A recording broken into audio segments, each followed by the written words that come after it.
This KXLY4 News Morning Sprint is brought to you by Move Fitness Gyms.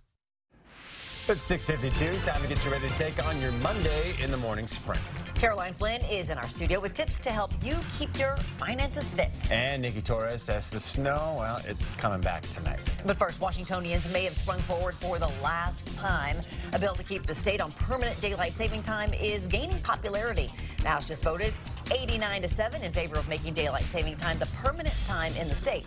Supporters point to research that connects the time switch to an increase in heart attacks, more on-the-job injuries, and higher crime rates.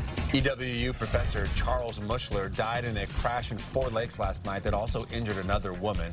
Mushler served as EWU's head archivist since 2001 and had been serving as the interim dean of libraries since August of last year. You can read more details about this crash on KXLY.com. Idaho State Police believe alcohol was involved in a crash that killed one man and injured 3 other people. It happened on US 95 near Bagel Road Saturday night. Police say 35-year-old Corey Krager from Priest River ran a stop sign. That's when he hit 74-year-old Vern Allen, who was driving north on 95 in a Dodge Caravan. 38-year-old Ryan Allen was in that van, too. He was thrown from the vehicle and killed. Vern Allen and 2 others in that van were hospitalized. Krager was arrested. All right, everyone, we're going to have some snow in the forecast. That's going to be overnight for this evening. But for today, as you head off, we're looking at 37 degrees. We're still expecting more of that fog. A lot of it's going to burn off throughout the afternoon, but partly cloudy skies for this evening. 28 for that overnight low. Snow will come overnight up to 1 inch possible into tomorrow morning.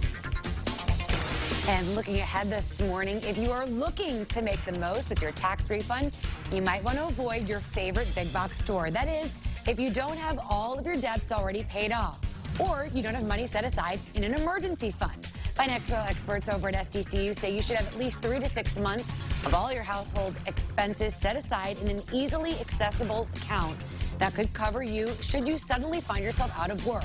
Grow your balance all year long by setting up automatic deposits.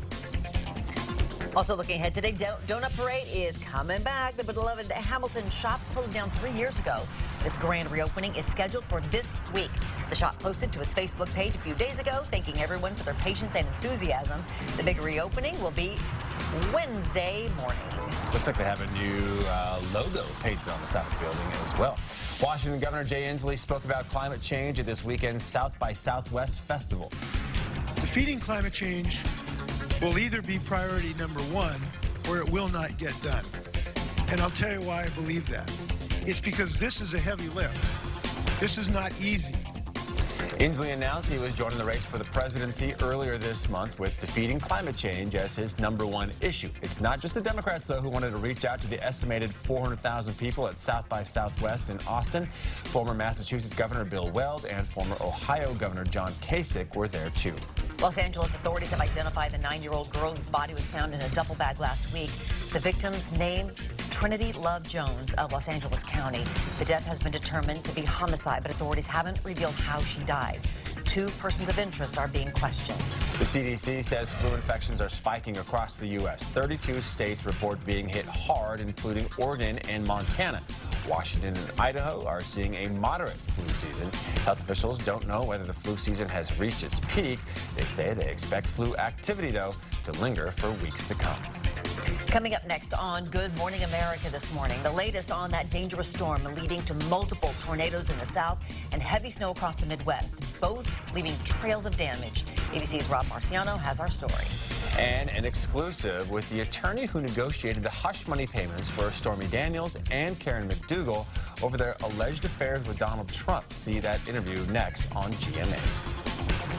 All right, we're still dealing with that fog. You can see some pretty low visibility levels right there on the traffic cams. A lot of that will burn off throughout the afternoon, but we're going to expect mostly sunshine for tonight, and that's going to be before we see some snowfall overnight.